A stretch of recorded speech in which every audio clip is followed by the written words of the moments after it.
I've pinned the most chilling and terrifying stories I've ever heard on this map.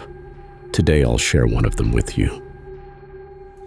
That night I woke up because I felt something touching my hair in my sleep, even though I lived alone. I abruptly opened my eyes, my heart pounding in my chest. The house was silent. Maybe it was just another nightmare. I was about to close my eyes again and try to get some sleep when I suddenly heard a sob. It was a real sound, somewhere near me, as if someone was trying to stifle their crying. I listened to the silence, still not believing it, still hoping it was just my imagination, when I heard another sob, this time even closer. With my heart filled with terror, I quickly turned on the bed and then saw the reflection in the huge mirror I had bought a week ago. It was his reflection, the same man, only his figure seemed distorted. In the reflection, he was lying next to me on the bed, although in reality, there was nothing and no one in front of me. I froze, continuing to stare at the reflection. His reflection turned its face towards me. He looked at me predatorily, directly into my eyes, and silently moved his dry gray tongue. The feeling of his presence was so real that I felt the hair on my neck stand up in fear. When I first saw this antique mirror at the street market, it caught my attention with its sinister magnetism. Its wooden frame was masterfully carved, covered with a web of cracks, as if it had absorbed the weight of centuries. The reflection was slightly foggy,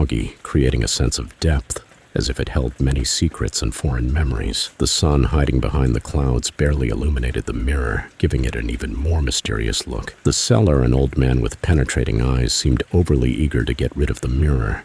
His gaze was so piercing that it seemed as if he could see my thoughts. He didn't hesitate to offer me an incredibly low price. His voice was full of strange excitement, which I initially took as a simple desire for a good deal. "This mirror has its own story," he said, wiping his hands on his old jacket. His fingers trembled as if he was trying to hide his excitement. "It cost me a lot, but for such a bambina, I'll give it away almost for free." Something about his behavior should have alerted me. Maybe it was the slight shadow of fear in his eyes, or perhaps the way he hurried to close the deal.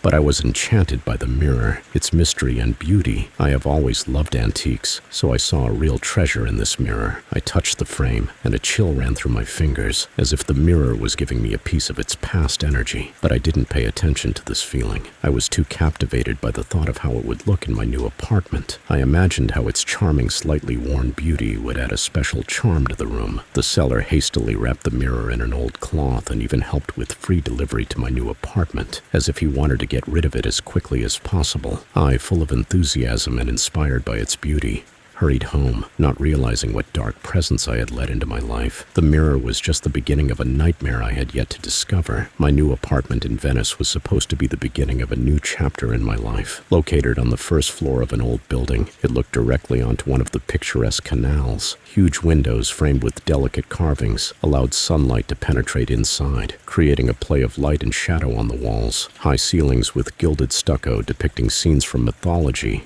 added grandeur to the room. On the floor lay antique rugs that I found at the same local market. Their patterns harmoniously matched the room's decor. That's why the mirror fit perfectly into the apartment's design. I placed it on the opposite side of the living room near the windows. The mirror added the charm of an ancient era to the room, as if it held the stories of many generations. Its delicate carved frame and slightly foggy reflection attracted the attention of everyone who came to the housewarming party. But among all the guests, there was one recent acquaintance who looked at the mirror with distrust and fear. Her eyes, full of anxiety, avoided the reflection, as if she was afraid to see something that others did not notice. All evening she tried to stay away from the mirror, her movements tense and anxious. When it was time to say goodbye, she quietly and gloomily warned me about the difficult fate that this mirror might carry. She advised me to be cautious, or better yet, to give it away or throw it out. I didn't pay much attention to this. Her words seemed nonsensical to me, and her fear exaggerated. I decided that she had just had one too many glasses of wine and her imagination was running wild. But even then I saw something in her eyes that made me linger on the mirror longer than usual. In the dark reflection, I briefly noticed a shadow that seemed to reach out its cold hands to me. My heart beat faster, but I quickly looked away, trying to convince myself that it was just a play of light or alcohol in my blood. However, her words still echoed in my head. Gradually, anxiety began to spread through my mind, quietly whispering that there really was something evil hidden in this mirror. But I decided to ignore these feelings, not realizing that this neglect on my part could lead to terrible consequences. That night I slept very restlessly, but it was not surprising, as I had been sleeping poorly since the move. But that night I fell into a deep sleep, although it seemed very real to me, even too real. I was standing on the edge of the canal, where everything around was shrouded in thick fog. The waters were dark and murky, whispering ominously on invisible waves. On the other side of the canal, through the fog, I could make out a shadowy figure. It exuded cold and danger. It seemed to me that someone was waiting for me, pulling me towards them with invisible threads of fear and anxiety. I felt that this meeting promised nothing good. My heart was pounding and I tried to take a step back, but my feet seemed glued to the ground. I woke up, filled with unpleasant impressions after this terrible dream. The feeling of anxiety did not go away, and I went to the kitchen to calm down with a cup of strong coffee. My hands were trembling as I poured the boiling water, and I tried to distract myself from thoughts of the dream, and therefore did not immediately notice that my feet were dirty, as if I had indeed gone outside to the canals. Maybe I had dirtied my feet somewhere at home. Unable to find peace, I froze in some kind of trance on the couch. Only when the sun rose higher did I return to the living room. At first I didn't notice anything strange, but suddenly my attention was drawn to the mirror. Something had changed. Its frame, which had previously been simply antique and beautiful, now looked decayed, covered with a web of fine cracks that seemed to have appeared overnight. But what worried me the most was the reflection. It had become even more foggy, and it seemed that the fog from the dream was in its depths. The feeling of anxiety and uncertainty grew, but I decided that it was just the result of sleepless nights. I decided not to focus on it and tried to convince myself that everything was fine. Getting ready for work, I quickly drank my coffee, trying to suppress the strange feelings. Work absorbed me, and for a while I forgot about the mirror and the disturbing dreams. But when evening came and I returned home, the feeling of something inevitable returned. The mirror, like a sinister guardian, stood in its place, silent and mysterious. The next night, the nightmare repeated, but this time everything was much more real. I was again standing on the edge of the canal, and around me spread a thick, ominous fog. The waters of the canal were dark and murky. Their surface seemed to boil with hidden forces. The shadowy figure on the opposite bank looked clearer. It was moving closer to me.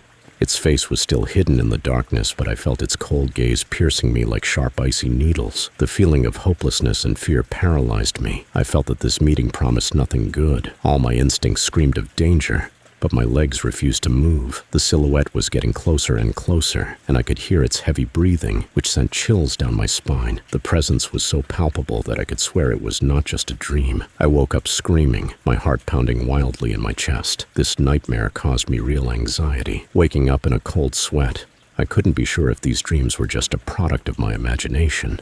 But I was sure that it was not just the result of sleepless nights. It was something much worse, something that was creeping from another world into my subconscious to terrorize me. Each night became more and more terrifying, and I didn't know how to stop this horrible nightmare that was consuming my life. The following days turned into a real nightmare. Every time I was in the apartment, I felt like I was being watched.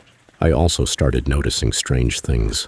At first, it was the muffled whispering I heard late at night. I attributed it to neighbors or people walking on the street, but when I went to bed, the whispering didn't stop. It seemed to follow me from room to room. Next, things began to change their location. First, the keys mysteriously ended up in the kitchen. Then my hairbrush disappeared, and I found it the next day on the windowsill. I was ready to blame it on my muddled mind due to constant fatigue, if not for one incident. Getting ready for work, I was looking for my pass. I approached the mirror to fix my hair and saw the reflection of the pass on the bed, but when I turned around, I suddenly froze. There was nothing on the bed. Slowly turning back, I looked into the mirror and saw that the pass was still lying on the light blanket. My hands trembled, causing the hairbrush to fall from my grasp. Fear gripped me, paralyzing my body. I was afraid to take even a single breath, so I barely breathed. It felt like someone was standing behind me, although the reflection showed only me. I frantically scanned the room for something to defend myself with. From whom or what? Realizing the absurdity of the situation, I abruptly turned around and met emptiness. There was no one behind me, and the pass was in its place. Exhaling with relief, I quickly grabbed it and practically ran to the exit, thinking someone might chase after me.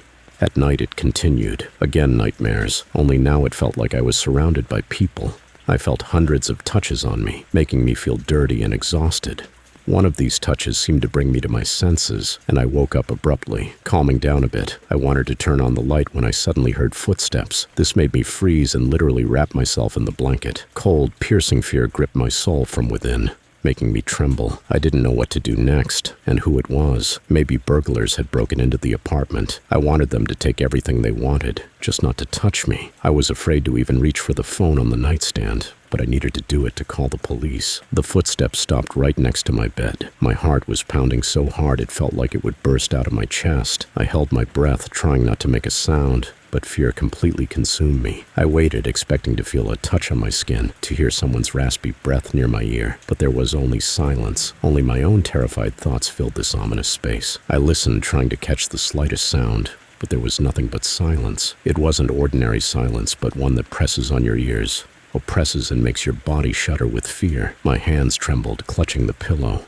and I felt tears streaming down my cheeks, soaking the fabric. How much time had passed? Minutes or maybe hours. I didn't know how long this nightmarish waiting lasted, but it felt like eternity had frozen in that moment. Then unexpectedly, I heard the footsteps begin to recede. Slowly, one by one, they filled the room again. Their sound was quiet, but each step echoed in my mind. Finally, when I could no longer bear this horrible state of uncertainty, I dared to peek out from under the blanket. Slowly lifting its edge, I cautiously looked around the room. My heart was ready to stop from fear, but there was no one. The room was empty. Only the moonlight penetrated through the curtains, casting dim reflections on the floor. Suddenly, my heart froze in my chest. I noticed something strange in the mirror's reflection. In the semi-darkness of the room, it looked unusual, as if the reflection in it was foggy, almost motionless.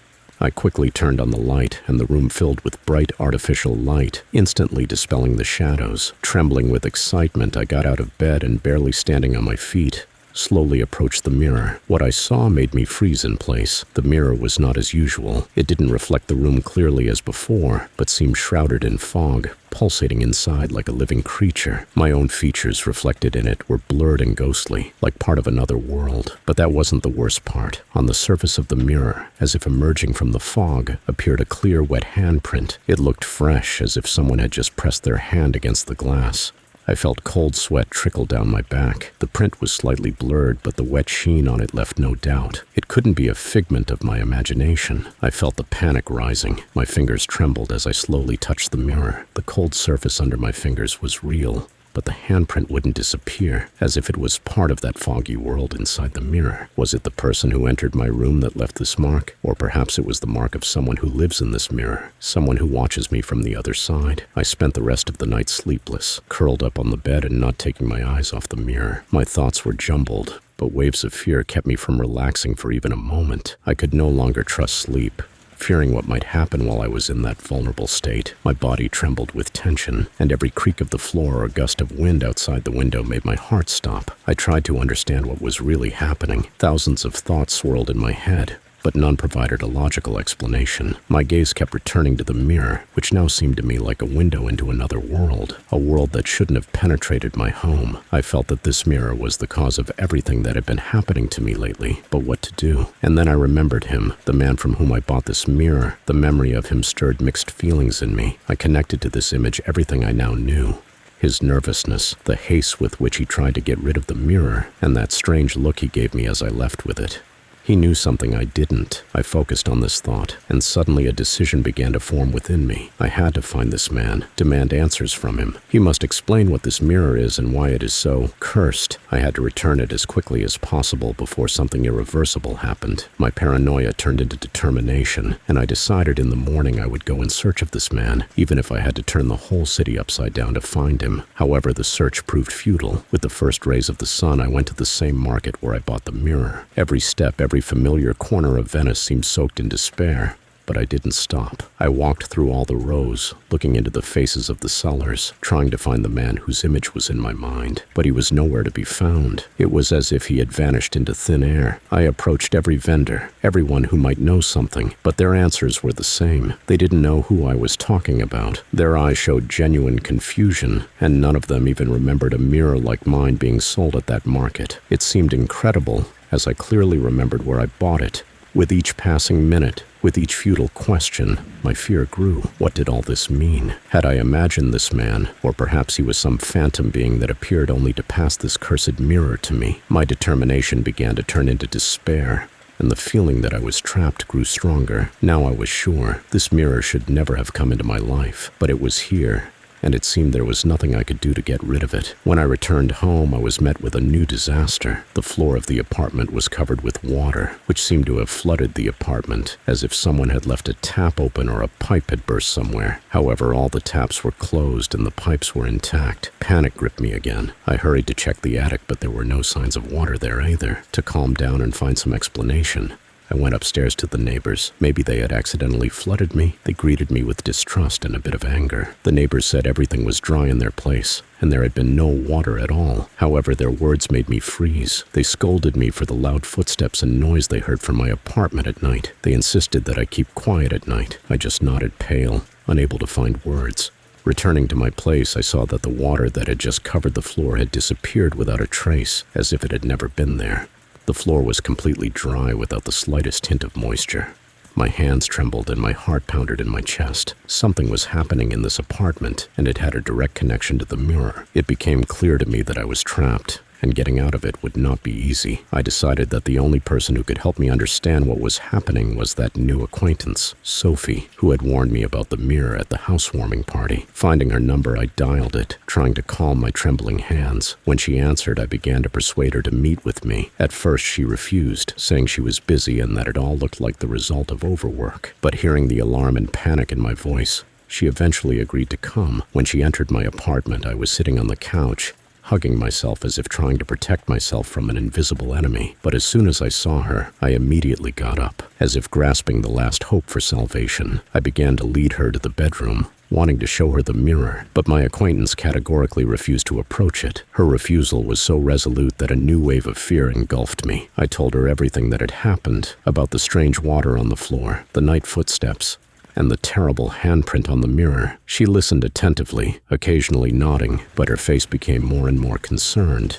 After I finished, she said that I should get rid of this mirror, and the sooner the better. We talked a bit more, and she began to gather her things to leave. As she headed towards the exit, she suddenly stopped by the bedroom door and involuntarily glanced at the mirror. Something in its reflection made her pale and freeze in place. I didn't know what she saw, but her face turned deathly white, and her eyes widened in horror. Without saying a word, she abruptly turned and almost ran out of the apartment, as if fleeing from some invisible horror lurking in the mirror. I stood there, trying to understand what she had seen and why her fear was so intense, but the answer never came, leaving me trapped in terror and hopelessness. Her reaction frightened me even more. Her sudden panic, the terror I saw in her eyes, plunged me into an abyss of fear and confusion. At first, I thought about simply running away, spending the night at a friend's place or booking a hotel room, just to avoid being alone with this cursed mirror. But then I gathered my thoughts. Running from problems is not my way. I decided that I needed to find a solution, not hide from fear. The first thing that came to mind was to cover the mirror. I took a sheet and threw it over the mirror, hiding it from view. Now it could no longer scare me with its sinister reflection. Next, I did everything possible to fill the silence in the apartment. I turned on some music to play softly in the background, so there wouldn't be even a hint of silence that could let my imagination run wild again.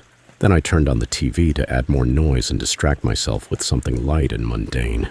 To calm my nerves, I decided to have a little wine. The first sip brought a gentle warmth, relaxing my tense muscles. I began to feel the anxiety slowly recede. My thoughts became less chaotic, and for the first time in days, I felt a strange sense of relief. It was almost a feeling of control over the situation, as if I had managed, even temporarily, to drive away the fear that was clouding my mind. In a relaxed state under the influence of wine and fatigue from sleepless nights, I didn't notice when I started to fall asleep. A warm relaxation enveloped my body, and I felt myself drifting into a sweet slumber. At first, the sleep was light and soothing, but gradually something began to change. Suddenly, I was back on the bridge spanning the canal. The whole world around me was ominously shrouded in fog, which tightly embraced every stone, every shadow, every sound.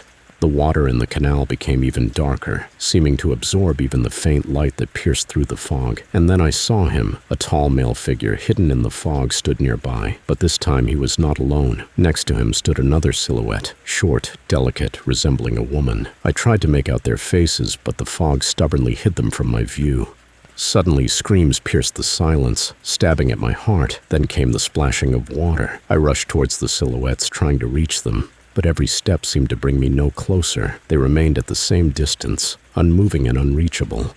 With horror, I saw the male figure begin to submerge the delicate silhouette into the water. The water swallowed the body. The splashing grew fainter until it ceased altogether. And at the moment when the last traces of the body disappeared beneath the surface, the male figure sharply turned towards me. It became clear to me. He had noticed me. I froze in place, trying to understand where I knew the sound of those approaching footsteps from. They were familiar but unbearably terrifying. And suddenly I woke up. My heart was pounding and waves of panic washed over me. And then I realized those footsteps were not just part of my dream. They were real, and I could hear them moving away from my bed again. My heart began to race wildly when I heard those terrifying footsteps again. They were so real, so clear, and seemed to be getting closer. I held my breath, all my attention focused on that dreadful sound echoing through the night silence. The footsteps seemed to dance on the edge of my mind, sending waves of fear coursing through my body.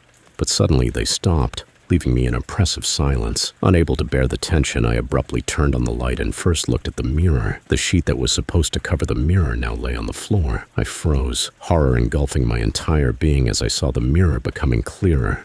The fog that had previously clouded its surface seemed to dissipate, revealing a reflection that was too real to be just a play of light. This couldn't be a coincidence, but in an attempt to calm myself, I attributed it to the sheet slipping off accidentally, perhaps due to a draft or my tossing and turning in my sleep. I got out of bed, my heart still, pounding anxiously, and covered the mirror with the sheet again. This time I left nothing to chance. I taped the fabric securely on all sides, but even that didn't give me a sense of safety. I hurried to the kitchen, where I grabbed a kitchen knife. With it, I felt a bit more confident, but fear still held me in its grip. I spent the rest of the night on the couch, holding the knife in my hand, listening intently to every sound, ready to defend myself. Sleep was distant and unreachable, but I knew one thing. With the arrival of morning, I was no longer going to run away. Here's another thing I need to mention right now. We're at the midpoint of the story, and if you've listened up to this point, it means you're interested in what I'm doing. Please subscribe, like, and leave a comment longer than 5 words. It's crucial for YouTube to notice this video so I can keep bringing you new content. Thanks. You're a true friend. In the morning, I woke up with a heavy feeling in my heart. My thoughts were filled with fear and anxiety that had haunted me all night. The cursed mirror. I knew it was the source of all my terror, and I had to find a way to get rid of it. But how? This question tormented me. Sitting at my computer, I hastily searched for any information that could help. I read several articles about cursed objects, antique mirrors, but none of them provided a concrete solution applicable to my case. Fear began to rise in me again, the feeling of hopelessness gradually washing over me, threatening to engulf my mind. The only thing left for me was to physically get rid of the mirror. The very thought of it scared me, but I understood that there was no other way.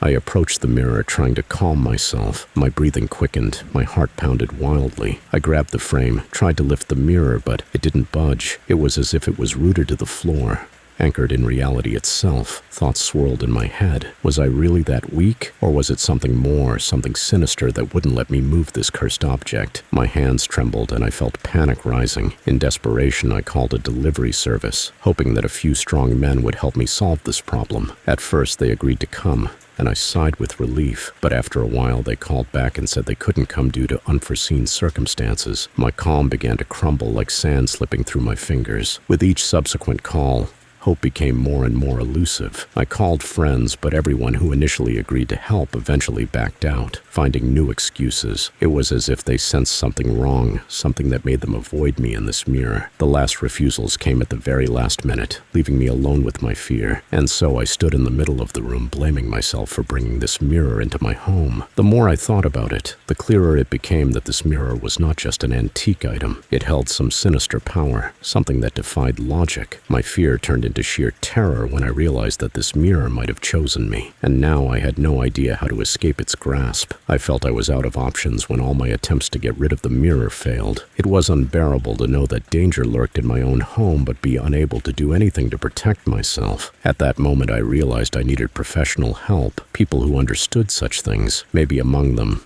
there would be someone who could explain what this mirror was and how to get rid of it. First, I turned to antique restorers. They had seen many old things, knew how to work with items that bore the mark of time. They could at least assess the condition of the mirror or suggest how to safely dispose of it. The first specialist arrived with a large toolbox. He examined the mirror's frame, trying to be professional, but I noticed how he began nervously biting his lips when he touched the wooden surface. His hands, accustomed to working with fine details, suddenly trembled. He looked up at the reflection, and I saw fear widen his pupils. Within seconds, he stepped back, gathering his tools so quickly it was as if the workday had ended, though he had just begun. "I'm sorry, but I can't work with this mirror," he said, trying to keep the panic out of his voice. "I need to go." I tried to ask what had scared him, but he just fled, nearly knocking me over. There was something in his eyes that I would never forget, as if he had seen something that shouldn't exist. After this incident, my fear only intensified. I needed more radical help. I found contacts of a medium who specialized in such cases. Maybe he knew what was hiding in the mirror and how to combat it. One of them, a grim man with gray hair and a piercing gaze, came to my home late in the evening. He entered the room confidently, but as soon as he approached the mirror, I noticed his face begin to pale. He started muttering something under his breath as if trying to invoke some protective spell,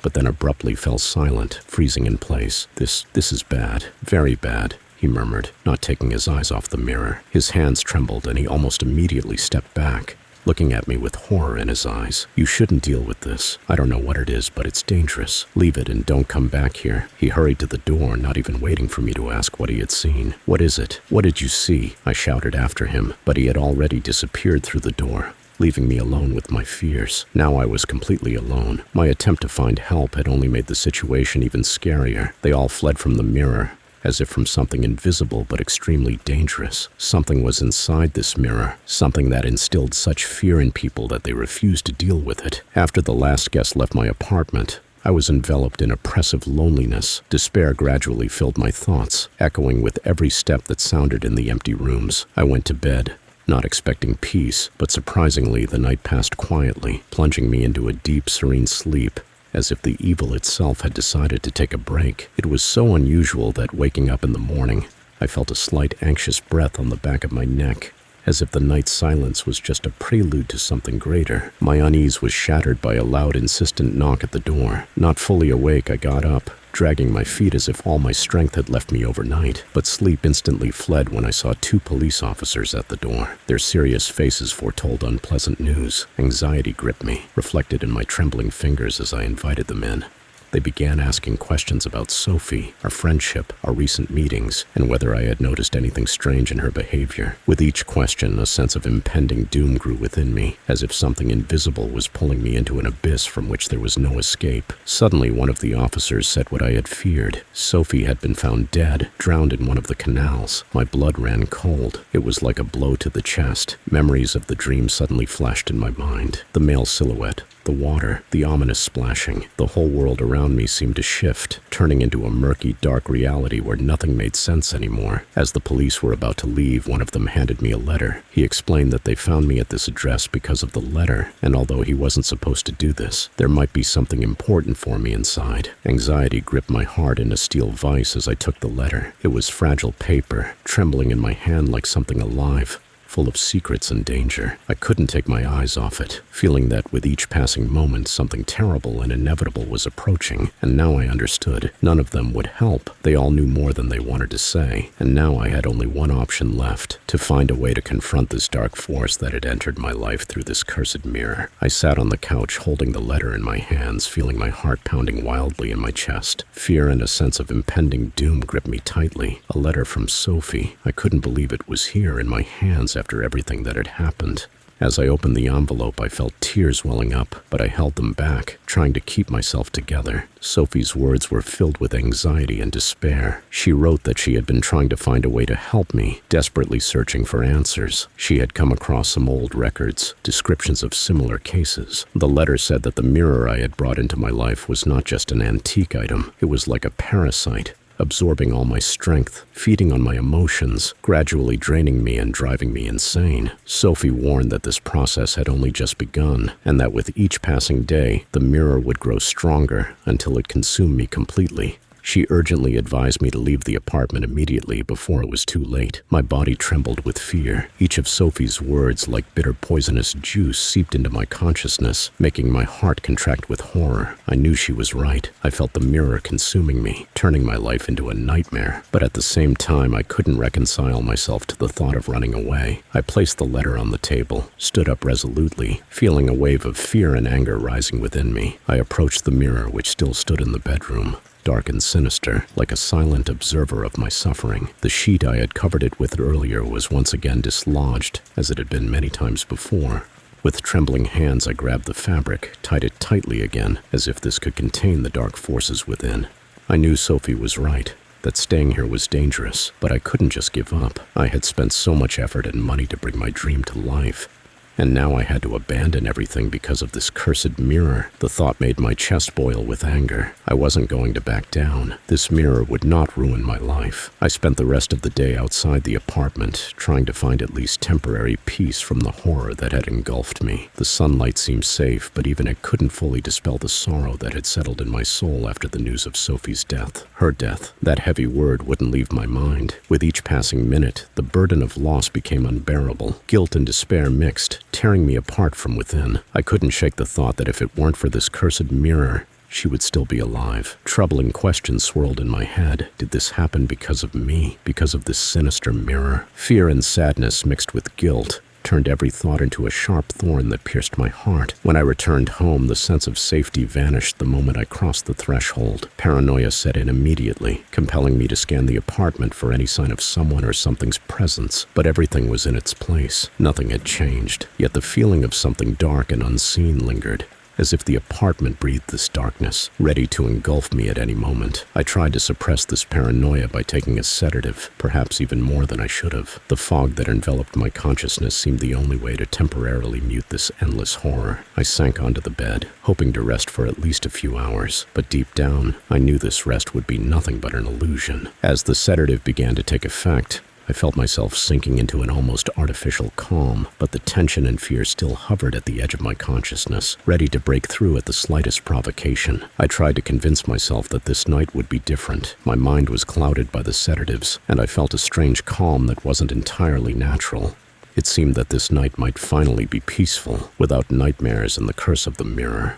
But sleep brought with it what I feared most. I was once again by the canal, where thick fog swirled, swallowing everything around. The air was damp and cold, as if the very place was trying to push me away. I felt something tighten inside me, a premonition that everything was going wrong again, but I couldn't move. My body was paralyzed by this strange place that once again ensnared me in its trap. Suddenly I felt a pressure. Cold, icy hands gripped my shoulders, and I realized I was not alone. They were strong, as if made of iron, and their touch pierced me to the bone. I tried to break free, but every movement seemed futile. The cold spread throughout my body, and I felt myself being slowly submerged into icy water. The water enveloped me, and the cold penetrated inside, squeezing my lungs, making me gasp for air. I struggled frantically, trying to escape this nightmare, but my strength failed me. The water filled my mouth and nostrils, and I felt it begin to pull me down, swallowing everything around. The cold hands pressed harder, and I felt I was about to disappear into this abyss, but suddenly I woke up. I was gasping for air, as if I had just surfaced from the water. My body trembled with fear,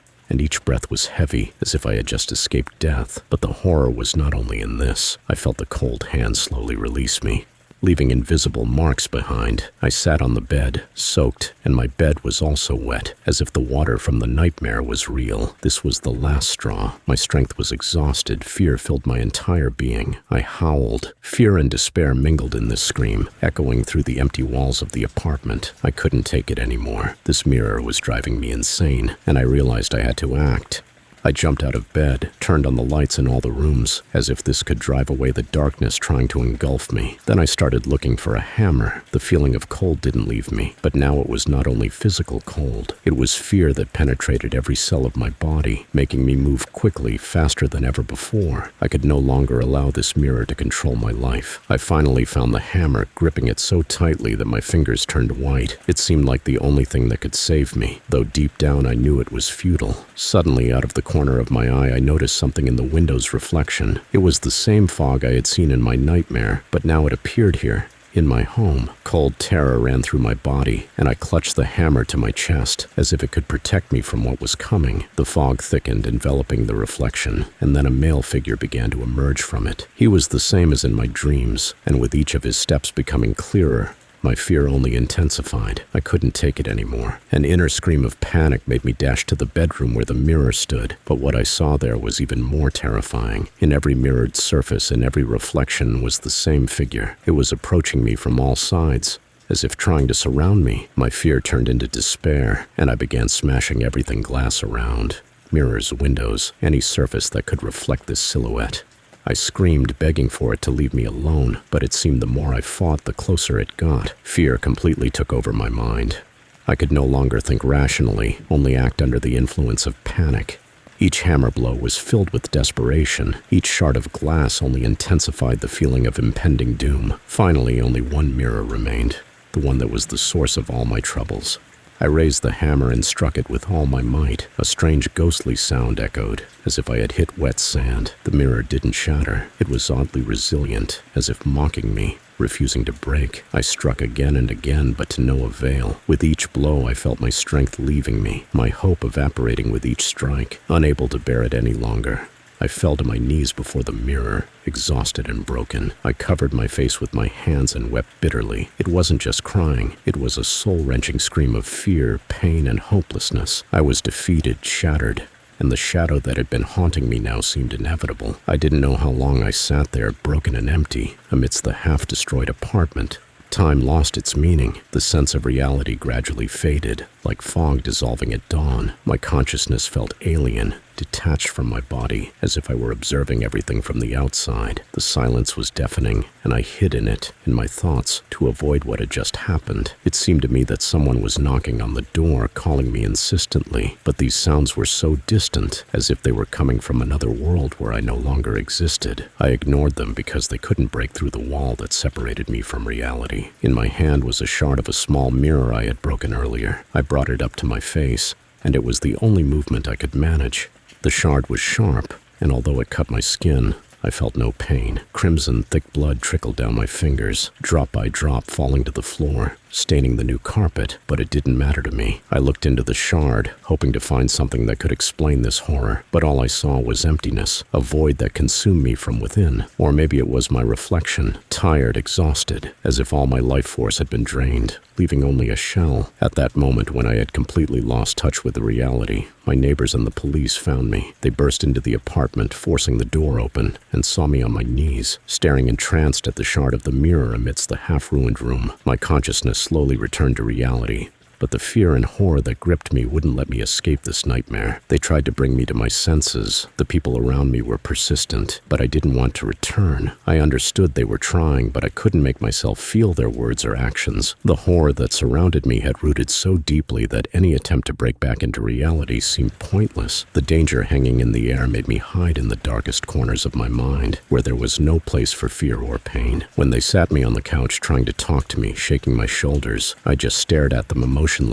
There was no understanding, no fear, no hope in my eyes. I looked at the people gathered around, seeing them as if they were ghosts, having nothing to do with me. The neighbors, realizing something was seriously wrong with me, called an ambulance. The doctors arrived quickly, examined me, and determined that my condition was unstable, a result of shock. They decided to take me to the hospital. I understood what was happening, but I no longer had the strength to fight or explain anything. I didn't care anymore. I just silently followed them, like a puppet moved by invisible strings. Before leaving the apartment, I paused for a moment and looked at the mirror. It gleamed as if new, just like the day I bought it, as if nothing had happened, as if this whole horrific nightmare was just a play of light on its smooth surface. But I knew the truth. Sophie was right. The mirror had fulfilled its mission. It had taken everything I had and left me with an emptiness that would now forever be a part of me. After a few days in the hospital, I began to return to reality. At first, everything around seemed distant, as if through a thick fog, but gradually, like after a long sleep, my thoughts became clearer and my senses sharper. The doctors and nurses watched me closely, their eyes constantly trying to catch signs of my improvement. Slowly but surely,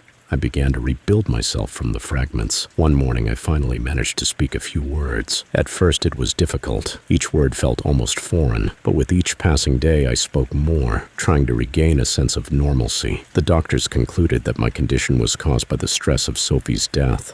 They assured me that it was a typical reaction to trauma and that it would pass with time. I nodded silently, agreeing with their conclusions, though deep down I knew it wasn't just that. I was afraid to tell the truth about the mirror, fearing they wouldn't understand and would send me to a psychiatric hospital from which there would be no return, so I kept quiet, took the prescribed medication, and agreed to sessions with a psychologist, doing everything to appear sane. With each passing day, I felt a little better, though the pain and fear continued to sit deep inside. My friends began to visit me, but I carefully avoided any conversations about what had happened. Their support was important, but I couldn't let them know the truth. My smile was forced, my words cautious, but no one noticed, and that suited me. The day of my discharge was approaching, and I knew it was time to take the next step. I gathered my strength and wrote to my friends, saying I needed help with repairing the apartment. I needed to restore everything that had been destroyed that terrible night. I hoped that physical labor would help me gather my thoughts and find the strength to start life anew. My friends immediately agreed to help without asking unnecessary questions. It seemed that everything was getting better, but deep down, I knew I had to overcome my main fear. The mirror, though silent, was still there in my apartment, and I couldn't shake the feeling that it was waiting for its moment. When I returned to the apartment,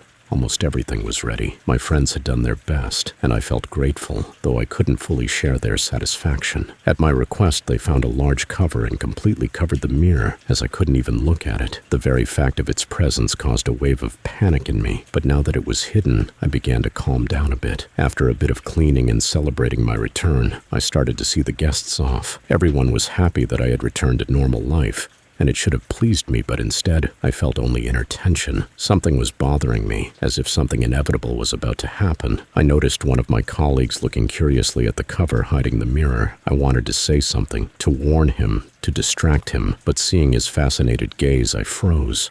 The words stuck in my throat, and I couldn't utter a sound, just silently watched as he approached. He slowly uncovered the mirror, and I saw his face change. There was something more than just interest. It was genuine admiration. He reverently examined the intricate details of the frame, as if seeing such craftsmanship for the first time, and suddenly the mirror wobbled. This struck me to the core, as I hadn't been able to move it no matter how hard I tried. At that moment, I realized it was a sign. The mirror no longer needed me. It had found a new victim, a new object for its dark power. This realization brought a strange sense of relief mixed with deep fear. I approached the guy, trying to gather my thoughts. He enthusiastically expressed his admiration for the detailed and delicate work of the frame, marveling at how majestic the mirror seemed.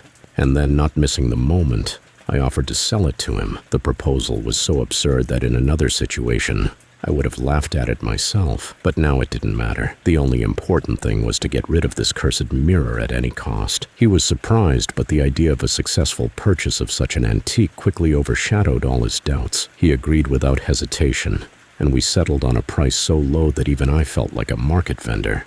But I didn't stop, didn't allow myself to feel guilty. The main thing was to get rid of the mirror, to pass this burden to someone else, and it seemed I succeeded. After my colleague took the mirror, an unusual silence settled in the apartment. I sat on the couch feeling relieved, but it was a temporary feeling. The peace that followed was more like the calm before the storm. I knew I had gotten rid of the mirror, but the fear didn't disappear. It remained as if it had left its shadow inside me. The next day I spent in a daze trying to return to normal life, but nothing helped. Every time I passed the place where the mirror had stood, I felt a sense of emptiness, as if a part of me had stayed there. The tension in the apartment was so thick that I could barely breathe. That evening, after returning from work, I felt I could no longer stay there. The apartment I once loved had become a prison for me. I took a few things and left, leaving the keys on the table. I could no longer live there, but I didn't know where I was going. The city that had once been my home now seemed foreign and hostile. Wandering the streets, I realized I had nowhere to go. I was tired and exhausted, so I sat on a bench in the park. The night was dark and cold, the wind carrying the scents of autumn, and I felt the cold penetrate my clothes, chilling me to the bone. Suddenly, I saw my reflection in the window of a nearby house. It was just a moment, but I clearly saw something strange, unnatural in it. This vision filled me with wild fear, and I realized I could never escape. It wasn't the mirror that was the cause of everything that had happened. Something much darker, something inside me. Returning home, I felt that the apartment was no longer mine. I was no longer the master of my own life. Since then, every evening I noticed something strange in my reflection in glass, in water, even in shadows, something that lived inside me, watching my every step, reminding me that I would never be free. I sat on the floor in the middle of the apartment, feeling the darkness envelop me, cold hands squeezing my heart again. Since then, I stopped looking in mirrors, but it didn't matter. The reflection always found me, reminding me that I could never escape what now lived inside. And in this darkness, I dissolved, forever remaining a prisoner of my own fears. Now let me share a moment from my life. I'm an artist. And oil painting both inspires and relaxes me. 8 years ago, I was so immersed in it that I earned a Bachelor of Arts and now work as an art restorer in Barcelona. One day I looked back and realized the knowledge I needed when I was just starting out. That's why I've prepared an online course with 14 visual and practical lessons for you. No talking heads or pointless chatter. Just rich content that's immediately applicable in practice, all for the price of renting a car for a day. Art therapy is a great way to deal with anxiety. Just check out the course content via the link in the pinned comment or in the channel description.